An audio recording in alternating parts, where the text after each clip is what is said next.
Помълчах, за да вдигна шум за тихия убиец. Ракът на дебелото черво често се развива без симптоми и излага много хора на риск, особено над 50 години. Но може да бъде лечим, ако се открие на време. Затова не отлагай. Тествай се безплатно. Разбери как на 0800 202 80 и на Тествай БГ.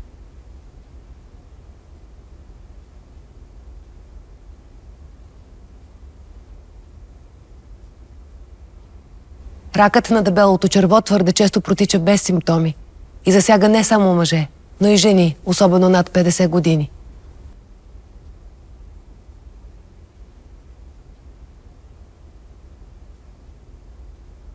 Тихо. По-тихо. Смъртоносно тихо. Така тихият убиец заплашва здравето ни. Особено над 50.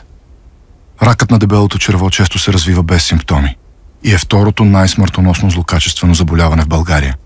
Може да бъде лечим, ако се открие на време. Затова не отлагай. Тествай се безплатно. Разбери как на 0800 202 80 и на Тествай БГ.